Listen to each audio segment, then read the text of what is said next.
Hello, I'm Jennifer from the Worcester branch of the Wayne County Public Library. Did you know that there's a centuries-old tradition of placing herbs under one's pillow to aid sleep, bring good dreams and banish nightmares, or even to foresee the future? This tradition has come down to us in the form of dream pillows, and today I'll show you how to make one for yourself.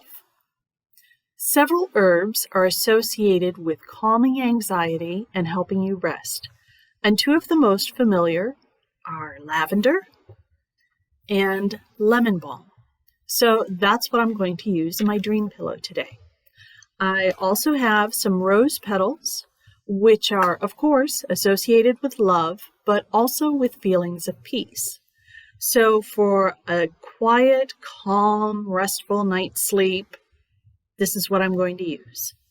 So I've already got some lavender here on my plate, and I'm going to add a little bit of the lemon balm.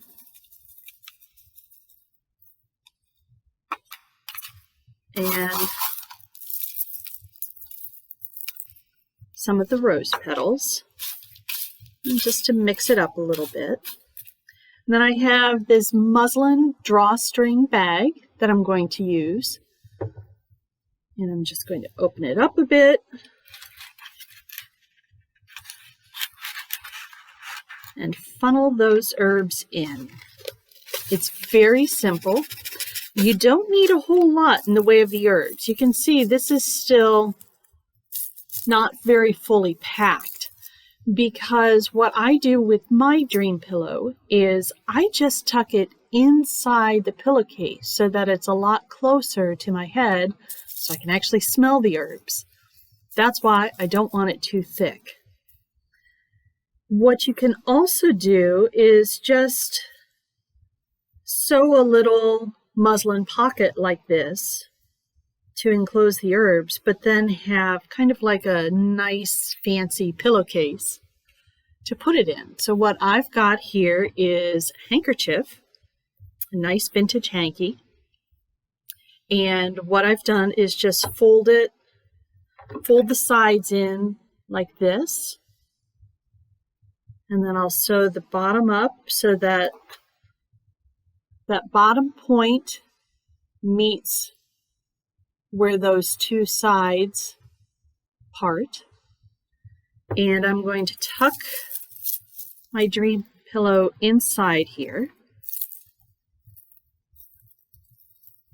Actually, it's probably easier if I do that before I fold it all up. So let's do that. So sides in, bottom up, and then I'll fold the top over. And I'm actually going to tuck that point under a little bit. And then I already have my needle and thread, scissors handy, so I'm just going to quickly whip that down in place. Now, it's just going to be a really light stitching because at some point those herbs will need to be replaced. They'll just kind of run out of fragrance. But if I just do a very simple whip stitch here, going across to loosely hold it in place, that is going to be easy enough to undo when I need to replace the herbs.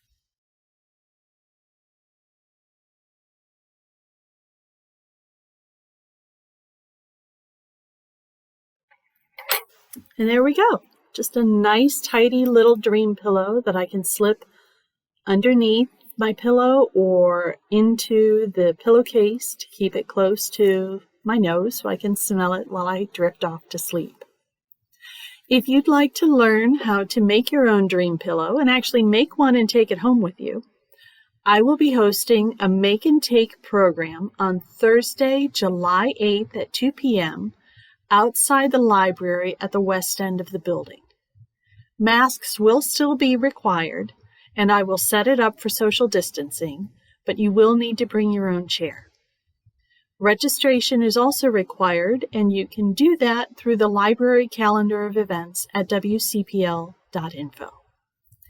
As always, stay healthy, be kind, and get creative.